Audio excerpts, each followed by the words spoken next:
Hail and welcome to the Four Directions. May my podcast be a blessing to my listeners. May you find new beginnings, love, sweet dreams, and earth magic.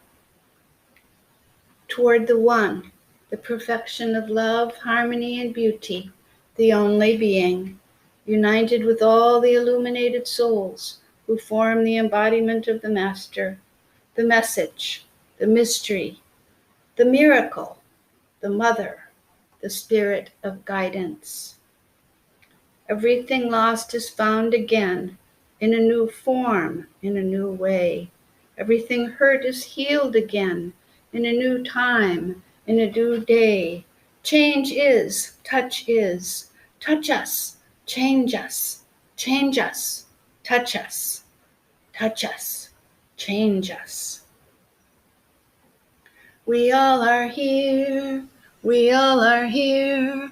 All manner of good things will come to us now. Earth my body, water my blood, air my breath, and fire my spirit. Earth my body, water my blood, air my breath, and fire my spirit. We are alive as the earth is alive. We have the power to create our freedom. If we have courage, we can be healers. Like the sun, we shall rise. If we have courage, we can be healers. Like the sun, we shall rise. Welcome to Star Circle. This is your host, RDJ. I'm going to tell you 5 Sufi stories today. The title of the podcast is Die Before You Die. And I just want to explain a little bit of what we mean by that. And it is that when we release our attachment to our ego, to our small self, we awaken to our full potential. We're free and we have a happier life and we die well. The first 3 stories I'm going to tell you star Nasruddin. Nasruddin was a great Sufi teacher, but he was also a fool. In the first story, Nasruddin has lost his keys, and a friend comes along and sees him bending over and sorting through the sand and asks him, "What are you doing?" He says, "I'm looking for my keys. I lost my keys." And the friend says, "Well, I'd love to help you. Are you sure that this is the location in which they went missing?" And Nasruddin says, "Oh no, I lost them over there, but the light is much better here." In our second story, Nasruddin does not like his sandwich. And he is complaining, "Oh, I'm so sick of turkey sandwich. Day after day, week after week, month after month, year after year, all I have for lunch is a turkey sandwich." And his friend at lunch says, "Why don't you ask your wife to make you something else?" And Nasruddin says, "Oh, I'm not married. I make my own sandwiches."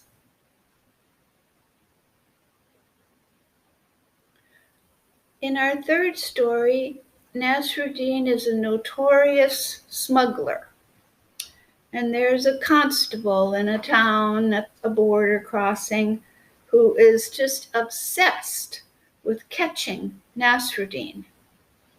And once or twice a year, when Nasruddin goes by with his caravan of camels, the constable stops him and searches for hours and never finds the contraband.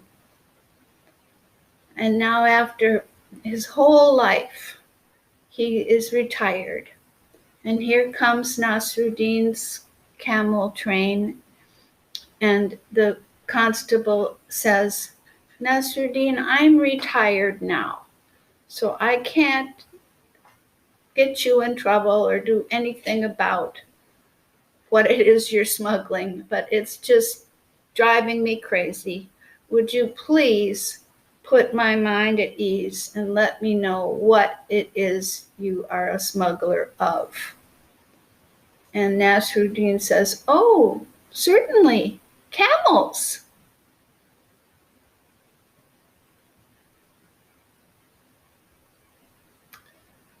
Our next story is Majnun and Leili. Leili is a princess, and Majnun is a crazy man. And Majnun loves Leili so much that he becomes Leili. Over 30 years ago, I met a friend named Karima at the Dances of Universal Peace in Minneapolis, and she wrote a hauntingly beautiful song called The Ballad of Majnun and Leili.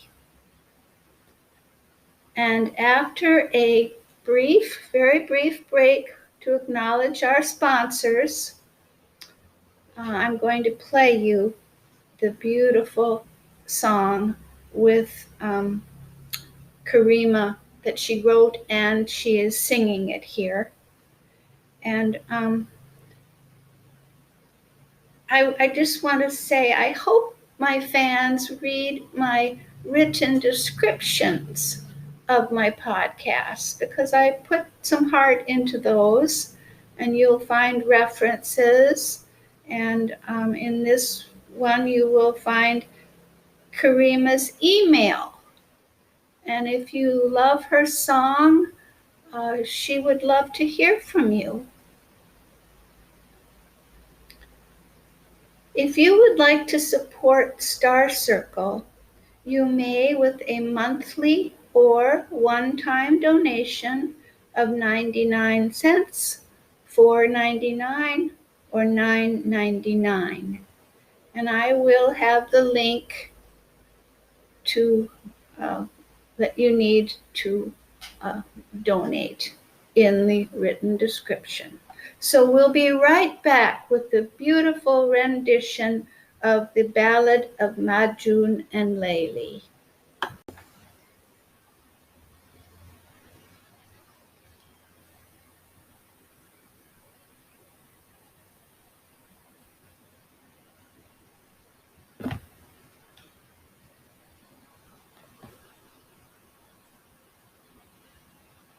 Oh, Majnun loved sweet Leili, but her family far above him would not permit their marriage, though Leili also loved him.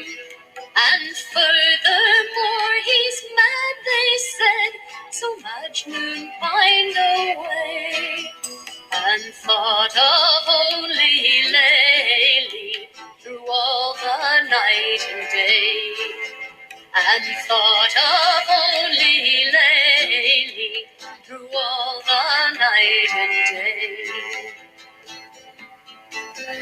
Why so obsessed with this one girl, his relatives did say. There are many just as beautiful and not so far away. We don't see her great loveliness, but softly hear her voice, and answers to see Leili You must borrow Majnun's eyes and answers to see Leili. You must borrow Majnun's eyes. If he is sane, then you may wed, said her mother, for your grief will surely cause your death if you do not have some relief. And Majnun's mother begged him, be sane and strong and sound. But when he saw his Leili's dog, he fell down on the ground. Yes, when he saw her little dog, he fell down on the ground. He embraced that little dog and kissed it wildly in the mud. In front of all that company of rich and noble blood. Well, Leili said her father, there's nothing more to say. The wedding plans abandoned, the bride was led away. The wedding plans abandoned, the bride was led away.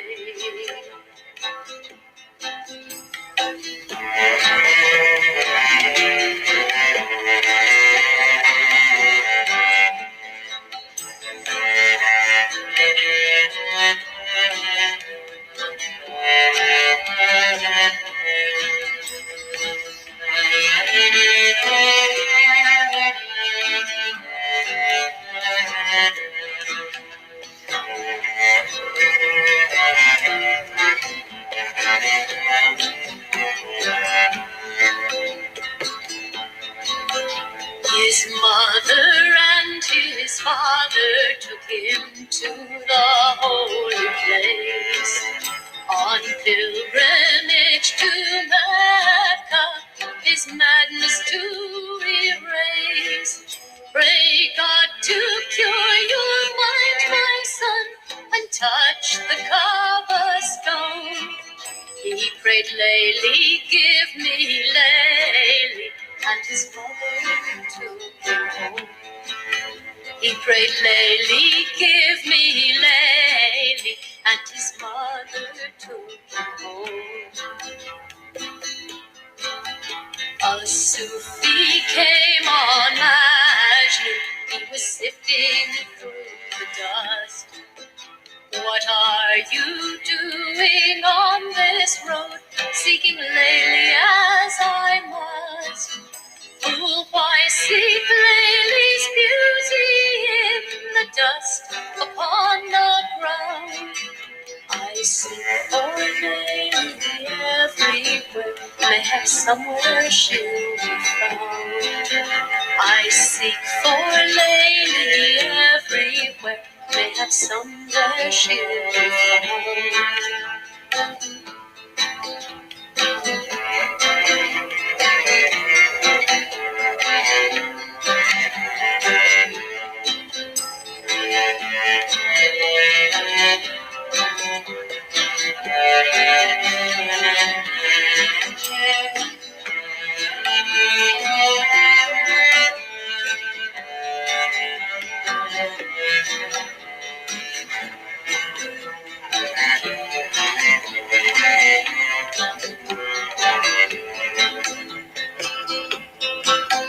He came into a garden after wandering many years. His hair was wild, his form was thin, his eyes were red with tears. In the garden was another man, one strong and handsome too. I've heard of you, oh Majnun, you fool who date you. I've heard of you, oh Majnun, you fool who date you. When Leili, who was living living near heard Majnun had arrived. She sent her dinner every day to keep her love alive. But Leili's maid unknowing gave it to the other man, who ate while Majnun weaker grew and lay upon the sand. Who ate while Majnun weaker grew and lay upon the sand. But surely this is not my love, to take the food and send no single word of comfort, my broken heart to mend. I'll ask for just one drop of blood to test if it is he. The handsome man, he turned and ran. You'll get no blood from me. The handsome man, he turned and ran. You'll get no blood from me. But Majnun said to give my life for Leili would be sweet. Not just one drop, but all my blood I'd pour out at her feet. At last she came upon him, put her hand upon his head, saying, surely you are Majnun. I am Leili, Majnun said. Saying, surely you are Majnun. I am Leili, Majnun said. In God there is a darkness, both dazzling and deep. And Leili's name, it means the night which holds that secret sweet. And Majnun is the crazy man who seeks but cannot find. God grant that all such lovers may drink the holy wine. God grant that all such lovers may drink the holy wine.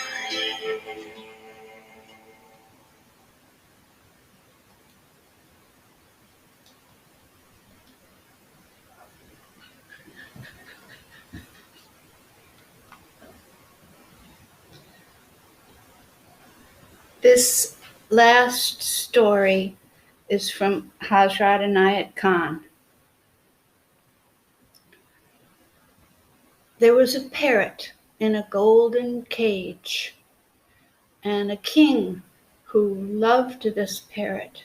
He treated it like royalty, served its food on a golden platter, and did everything he could to make the bird happy. And one day the king came to the parrot and said, I am going to the forest, and perhaps I will see some of your family there. And do you have a message, something you'd like me to tell them? And he said, thank you, O king. Tell my family that the king treats me very, very well. I have all my needs met. I'm treated like royalty. I am the luckiest bird alive, and yet I feel something's missing. I'm not happy. So the king goes into the forest, and he finds a tree full of parrots like his own, and he gives them the bird's message. And when his brothers and sisters hear the message, they all fall down dead. They fall out of the tree on the ground dead. And the king is aghast. Oh, look what I've done. And he goes back to the castle and he says to the parrot in the golden cage, I gave your brothers and sisters the message, and they all fell down dead. And the parrot in the golden cage falls down dead. The king is just brokenhearted and declares that they're going to have a royal funeral for the bird in the golden cage. And a beautiful golden platter is brought on which to place the bird. And the golden cage is opened, and the little chain on his feet is unlocked, and the bird flies up out of the cage onto the roof. And the king said, You've betrayed me. And the bird said, Thank you, you've given me everything, and my brothers and sisters told me what I needed to do to return to the forest.